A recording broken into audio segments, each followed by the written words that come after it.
간밤에 말이죠. 시장을 그냥 뒤흔들어 놓은 세 가지 충격이 있었습니다. 자, 오늘 아침 시장 열리기 전에 우리가 가장 먼저 뭘 알아야 할까요? 지금부터 그 핵심만 딱딱 짚어보겠습니다.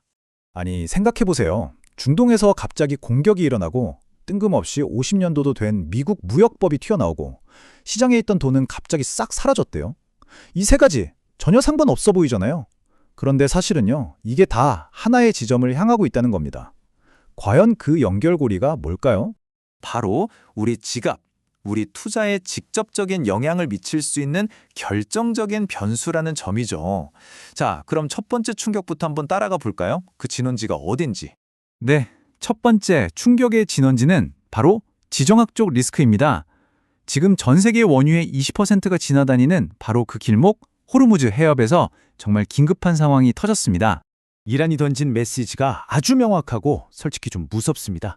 유가 200달러를 각오해라. 이게 그냥 하는 말이 아니라는 게 중요한데요. 왜냐하면 이번엔 행동이 완전히 달라졌기 때문입니다. 지금까지의 게임의 룰이 완전히 뒤집혔습니다. 이란이 더 이상 군함 같은 걸 노리는 게 아니에요.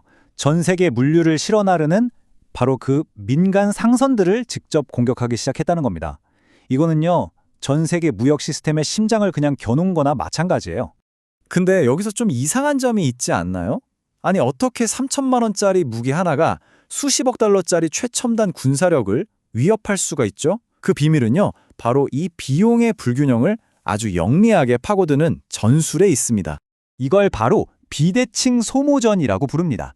비유하자면 수많은 벌떼가 달려들어서 덩치 큰 곰 한 마리를 결국 지쳐 쓰러지게 만드는 것과 같아요. 계속해서 값싼 공격을 퍼붓는 거죠. 그럼 상대는 결국 비싸고 강력한 방패를 쓰다가 지쳐버리는 겁니다. 자, 이 비용 차이를 한번 보세요. 와, 이거 정말 믿기지가 않죠? 3천만 원짜리 드론 하나 막으려고 무려 200배나 비싼 60억 원짜리 미사일을 한 발 쏴야 한다는 거예요. 여러분, 이런 싸움 계속할 수 있을까요? 이게 바로 미군이 지금 빠져버린 경제적인 함정입니다. 호르무즈 해협에서 울린 그 포성, 이게 그냥 바다 위에서 끝난 게 아니었습니다. 그 충격파가 유가를 타고 곧바로 미국 경제의 심장, 연준으로 날아갔어요. 이제 연준 앞에는 그야말로 퍼펙트 스톰이 몰아치고 있는 거죠. 일단 발표된 숫자 자체는 나쁘지 않았습니다. 미국의 2월 소비자 물가지수 CPI가 2.4% 상승하면서 예상치랑 딱 맞았거든요. 그래서 시장에서는 드디어 인플레이션이 잡히나 보다 하고 안도하는 분위기였는데, 하지만 말이죠. 여기에는 아주 큰 함정이 하나 숨어 있었습니다. 이건 사실상 폭풍전의 고요함이었던 거죠. 왜냐하면 이번 유가 급등은 2월 말부터 시작됐기 때문에 방금 본 저 숫자에는 그 충격이 거의 담겨 있지가 않아요. 그러니까 진짜 물가 폭탄은 아직 터지지도 않았다는 뜻입니다. 그래서 연준은 지금 이러지도 저러지도 못하는 정말 최악의 딜레마에 빠진 겁니다. 자, 보세요. 물가를 잡으려면 금리를 올려야 하잖아요? 그런데 그러면 경기가 죽을 거고, 반대로 경기를 살리려고 금리를 내리자니 물가가 폭발해버리겠죠? 이건 그야말로 외통수에 딱 걸린 셈입니다. 중동의 위기가 전 세계 경제를 막 흔드는 바로 그 순간에 미국은 또 다른 카드를 꺼내들었습니다. 자국의 이익을 위해서요. 그리고 그 칼끝이 향하는 곳이 바로 한국, 우리의 주력 산업입니다.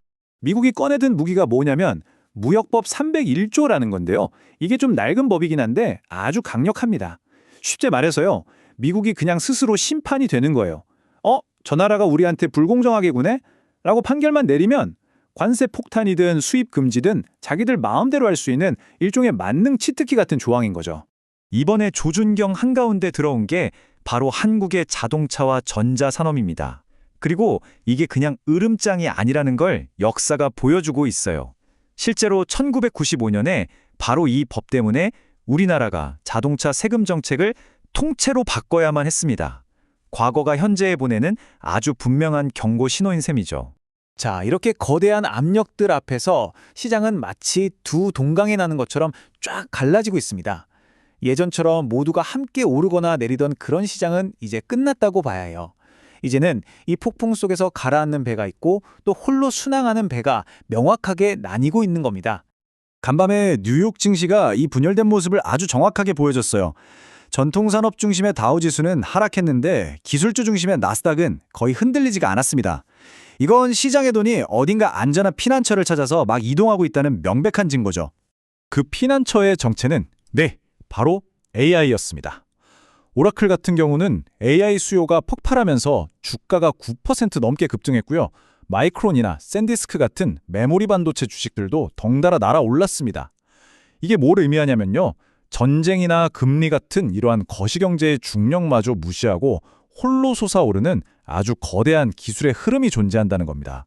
하지만 이렇게 미국 기술주들이 잔치를 벌이는 동안 우리 국내 시장에서는 비명이 터져 나왔습니다. 불과 나흘 만에 시장의 실탄이라고 할 수 있는 예탁금 6조 원이 그냥 허공으로 사라져버린 거예요. 상황이 이렇게 심각해지니까 결국 금융감독원이 직접 나섰습니다.